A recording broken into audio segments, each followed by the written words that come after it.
नमस्कार। आकाशवाणी से प्रस्तुत है समाचार संध्या।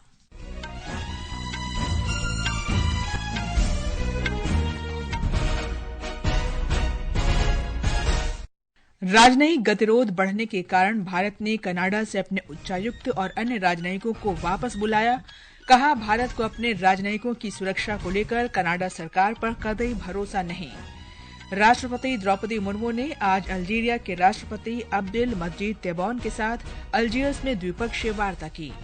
जिनेवा में अंतर संसदीय संघ में लोकसभा अध्यक्ष ओम बिरला ने नागरिकों की डेटा गोपनीयता की सुरक्षा के लिए नियामक प्रणाली की आवश्यकता पर बल दिया। अर्थशास्त्र के लिए इस वर्ष का नोबेल पुरस्कार अमेरिका के अर्थशास्त्री जेरोन एस मोगलू, साइमन जॉनसन और जेम्स रॉबिन्सन को मिलेगा। राष्ट्रीय जल पुरस्कार 2023 की घोषणा, ओडिशा को पहला पुरस्कार। तमिलनाडु ने शुक्रवार तक बहुत तेज बारिश की मौसम विभाग की चेतावनी से निपटने के लिए तैयारी की। केरल में भी बहुत तेज वर्षा का ऑरेंज अलर्ट। और दुबई में महिला T20 क्रिकेट विश्व कप के ग्रुप ए में पाकिस्तान तथा न्यूजीलैंड का मैच जारी।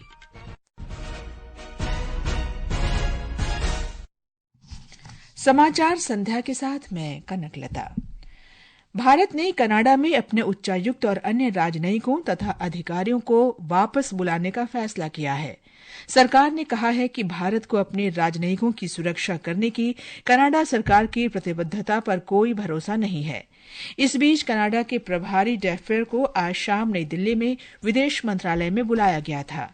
उन्हें बताया गया कि कनाडा में भारतीय उच्चायुक्त और अन्य राजनयिकों तथा अधिकारियों को निशाना बनाना पूरी तरह से अस्वीकार्य है। इस बीच भारत ने कनाडा में भारतीय उच्चायुक्त और कुछ अन्य राजनयिकों के जांच के दायरे में होने के कनाडा सरकार के दावों को पूरी तरह से खारिज कर दिया। विदेश मंत्रालय ने इसे बेबुनियाद आरोप बताया है। मंत्रालय ने कहा है कि ये कनाडा की ट्रूडो सरकार की वोट बैंक की राजनीति का एजेंडा है।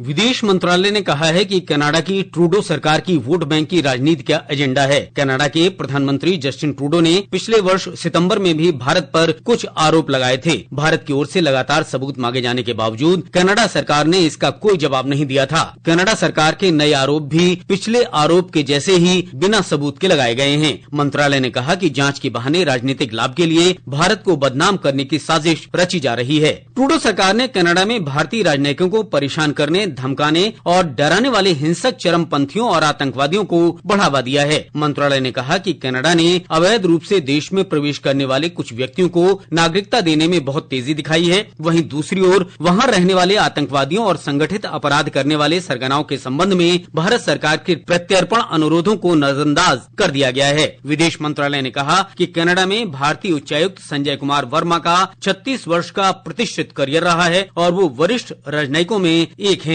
ऐसे में कनाडा सरकार के उन पर आरोप हास्यास्पद हैं। सुपर्णा सैकिया की रिपोर्ट के साथ समाचार कक्ष से मैं मुकेश कुमार।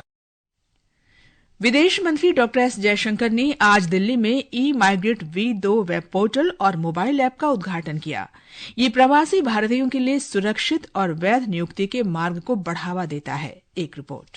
ई-माइग्रेट पोर्टल पर 2,81,000 पंजीकृत विदेशी नियोक्ता हैं। इस पोर्टल पर 2,210 पंजीकृत सक्रिय भर्ती एजेंट हैं। इसके अलावा पोर्टल पर एक ऑनलाइन शिकायत निवारण प्रणाली के साथ साथ एक समर्पित हेल्पलाइन की सुविधा भी उपलब्ध है। पोर्टल में एक उन्नत यूजर इंटरफेस और रियल टाइम एप्लीकेशन ट्रैकिंग की सुविधा भी उपलब्ध है। नए संस्करण वाले इस ई-माइग्रेट पोर्टल पर एजेंटों की भर्ती के लिए डिजिटल पंजीकरण प्रमाण पत्र के साथ साथ अंतर्राष्ट्रीय रोजगार अवसरों को भी पोस्ट किया जा सकेगा। ये वेब पोर्टल विभिन्न भाषाओं में उपलब्ध है। सुपर्णा सैकिया की रिपोर्ट के साथ सकलैन अख्तर, आकाशवाणी समाचार, दिल्ली। विदेश मंत्री एस जयशंकर ने कहा है कि ई-माइग्रेट V2 वेब पोर्टल का शुभारंभ भारतीयों के लिए सुरक्षित, पारदर्शी और समावेशी गतिशीलता सृजित करने के सरकार के प्रयासों का एक उदाहरण है। The launch of e-migrate portal V2.0 is a testament to our continuing efforts to create a safer, more transparent and inclusive mobility for Indian labour and marks a significant milestone in our efforts to safeguard the welfare and interests of our citizens. विदेश मंत्री ने कहा कि ये इसलिए महत्वपूर्ण है क्योंकि ये सतत विकास लक्ष्यों के लिए 2030 के एजेंडा के लक्ष्य 10 के साथ जुड़ा है। ये एजेंडा लोगों के व्यवस्थित, सुरक्षित, नियमित और जिम्मेदार प्रवास और एक जगह से दूसरी जगह जाने की सुविधा को बढ़ावा देता है। ये समाचार हमारी वेबसाइट www.newsonair.gov.in और हमारे न्यूज ऑन एआईआर ऐप पर भी उपलब्ध हैं। समाचार संध्या में आपका फिर स्वागत है। राष्ट्रपति द्रौपदी मुर्मू ने आज अल्जीरिया की राजधानी अल्जीयर्स में राष्ट्रपति अब्देल मजीद तेब्बोने के साथ द्विपक्षीय बैठक की। दोनों देशों के बीच अंतर्राष्ट्रीय, राजनीतिक और आर्थिक मामलों सहित विभिन्न मुद्दों पर प्रतिनिधिमंडल स्तर की वार्ता भी हुई। भारतीय प्रतिनिधिमंडल में राज्य मंत्री सुकांत मजूमदार, सांसद अतुल गर्ग और मुकेश कुमार दलाल तथा कई वरिष्ठ अधिकारी शामिल थे।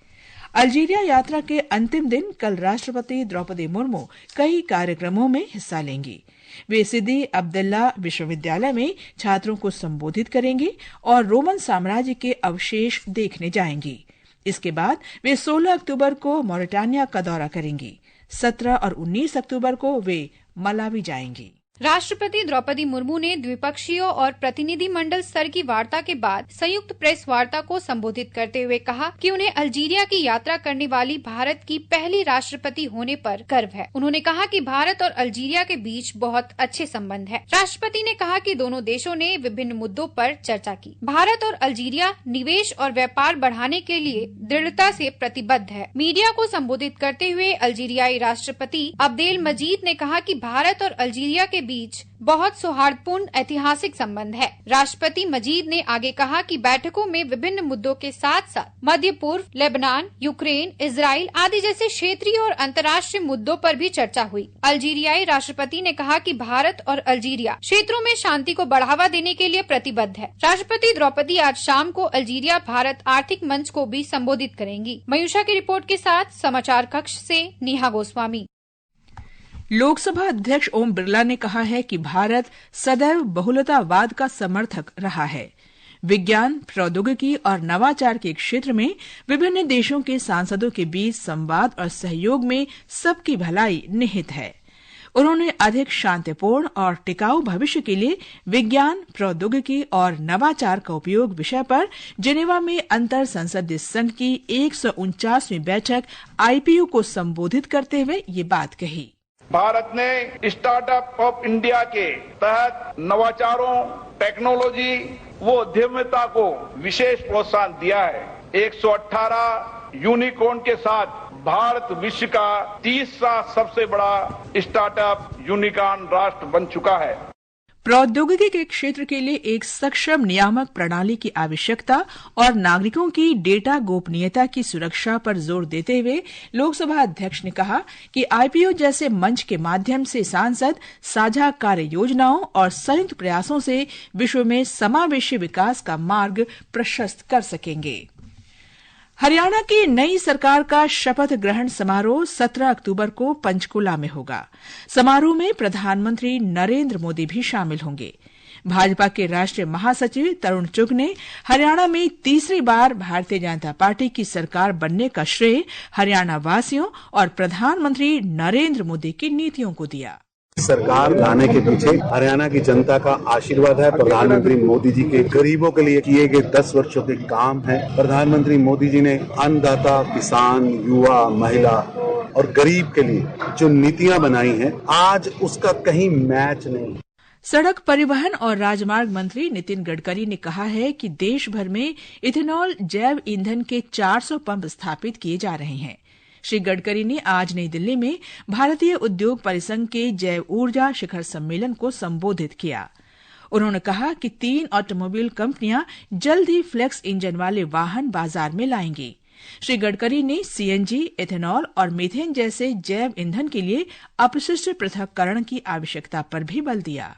बायोफ्यूल का उपयोग करके हमारे देश के एग्रीकल्चर ग्रोथ रेट को भी बढ़ा सकते हैं और किसानों को भी समृद्ध संपन्न कर सकते हैं। अभी जैसे इथेनॉल हम शुगर केन जूस से बनाते हैं, बी हेवी मोलाइसिस जो है 7% जो आता है उससे बनाते हैं, और उसके बाद फूड ग्रेन से भी बना सकते हैं, ब्रोकन राइस से, कॉर्न से भी बना रहे हैं। इससे पहले पेट्रोलियम और प्राकृतिक गैस मंत्री हरदीप सिंह पुरी ने परंपरागत ईंधन में इथेनॉल मिश्रण की भारत की पहल पर प्रकाश डाला। The government till 2014, they could not produce biofuel blending more than 1.5%. We today had a situation that we'd completed 10% blending 5 months in advance. ये समाचार आकाशवाणी से प्रसारित किए जा रहे हैं। ताज़ा समाचार जानने के लिए आप हमारे social media handle @AIR News Hindi को फॉलो कर सकते हैं। समाचार संध्या में आपका फिर स्वागत है। अमेरिकी अर्थशास्त्री जेरॉन एसमोग्लू, साइमन जॉनसन और जेम्स रॉबिन्सन को 2024 का अर्थशास्त्र का नोबेल पुरस्कार दिया जाएगा। ये पुरस्कार उनकी संस्थाओं की समृद्धि को आकार देने के शोध के लिए प्रदान किया जाएगा। ये पुरस्कार उनके संस्थाओं के समृद्धि को आकार देने के शोध के लिए दिया जाएगा। एसमोग्लू और Johnson Massachusetts institute of technology में कार्यरत हैं, जबकि रॉबिन्सन शिकागो विश्वविद्यालय में काम करते हैं। अर्थशास्त्र में नोबेल पुरस्कार विजेताओं को 11 लाख अमेरिकी डॉलर दिए जाते हैं। 5वें राष्ट्रीय जल पुरस्कार 2023 की आज नई दिल्ली में घोषणा की गई। राज्यों की श्रेणी में ओडिशा ने पहला और उत्तर प्रदेश को दूसरा पुरस्कार मिला है। गुजरात और पुदुचेरी ने संयुक्त रूप से तीसरा स्थान हासिल किया है। राष्ट्रपति द्रौपदी मुर्मू 22 अक्टूबर को ये पुरस्कार प्रदान करेंगी। 9 श्रेणियों में संयुक्त विजेताओं सहित कुल 38 विजेताओं को पुरस्कार प्रदान किए जाएंगे। नई दिल्ली में आज केंद्रीय जल शक्ति मंत्री CR पाटिल ने जल प्रबंधन के महत्व के बारे में लोगों को जागरूक करने के लिए विजेताओं की प्रशंसा की। बहुत अच्छा काम करने वाले बहुत से लोग हमारे यहाँ हैं जो बिना स्वार्थ ये काम करते रहते हैं। उनको प्रोत्साहित करना है हमारा यह समाज का सबकी जिम्मेवारी भी है। प्रधानमंत्री नरेंद्र मोदी कल नई दिल्ली में अंतर्राष्ट्रीय दूरसंचार संघ ITU के विश्व दूरसंचार मानक सम्मेलन WTSA और इंडिया मोबाइल कांग्रेस के 8वें संस्करण का उद्घाटन करेंगे। ITU के इतिहास में ये पहली बार होगा कि ये प्रतिष्ठित वैश्विक कार्यक्रम भारत और एशिया प्रशांत क्षेत्र में हो रहा है। मुख्यमंत्री MK स्टालिन ने तमिलनाडु के 4 जिलों में 17 अक्टूबर तक अत्यधिक वर्षा की चेतावनी के मद्देनजर राज्य में तैयारियों की आज समीक्षा की। बैठक में उप मुख्यमंत्री, मुख्य सचिव, शीर्ष अधिकारी और जिला कलेक्टर उपस्थित थे। क्षेत्रीय मौसम विभाग ने बंगाल की खाड़ी में कम दबाव के कारण आज से 17 तारीख तक मूसलाधार बारिश की भविष्यवाणी की है। मौसम विभाग ने केरल में इडुक्की, मल्लपुरम, कोझिकोड और वायनाड जिलों में आज तेज बारिश का ऑरेंज अलर्ट जारी किया है। 4 अन्य जिलों में भी अलग अलग स्थानों पर मूसलाधार बारिश हो सकती है। विभाग के अनुसार आगामी कुछ दिनों में और तेज बारिश होगी। शारजाह में ICC महिला 2020 क्रिकेट विश्व कप में पाकिस्तान के साथ खेलते हुए न्यूजीलैंड ने ताजा समाचार मिलने तक 19 ओवर में 5 विकेट पर 102 रन बना लिए थे। न्यूजीलैंड ने टॉस जीतकर पहले बल्लेबाजी करने का फैसला किया। मध्य प्रदेश के कुनो राष्ट्रीय उद्यान में अफ्रीकी चीतों को जल्द ही खुले जंगल में छोड़ दिया जाएगा। पर्यावरण, वन और जलवायु परिवर्तन मंत्रालय के अनुसार चीतों और उनके शावकों को खुले में छोड़ने का निर्णय केंद्र की चीता परियोजना संचालन समिति की सिफारिश पर लिया गया है। अंत में मुख्य समाचार एक बार फिर। राजनयिक गतिरोध बढ़ने के कारण भारत ने कनाडा से अपने उच्चायुक्त और अन्य राजनयिकों को वापस बुलाया। कहा, भारत को अपने राजनयिकों की सुरक्षा को लेकर कनाडा सरकार पर कतई भरोसा नहीं। राष्ट्रपति द्रौपदी मुर्मू ने आज अल्जीरिया के राष्ट्रपति अब्देल मजीद तेबौन के साथ अल्जीयर्स में द्विपक्षीय वार्ता की। जिनेवा में अंतर संसदीय संघ में लोकसभा अध्यक्ष ओम बिरला ने नागरिकों की डेटा गोपनीयता की सुरक्षा के लिए नियामक प्रणाली की आवश्यकता पर बल दिया। अर्थशास्त्र के लिए इस वर्ष का नोबेल पुरस्कार अमेरिका के अर्थशास्त्री जेरॉन एसमोग्लू, साइमन जॉनसन और जेम्स रॉबिन्सन को मिलेगा। राष्ट्रीय जल पुरस्कार 2023 की घोषणा, ओडिशा को पहला पुरस्कार। इसके साथ ही समाचार संध्या का ये अंक समाप्त हुआ। नमस्कार।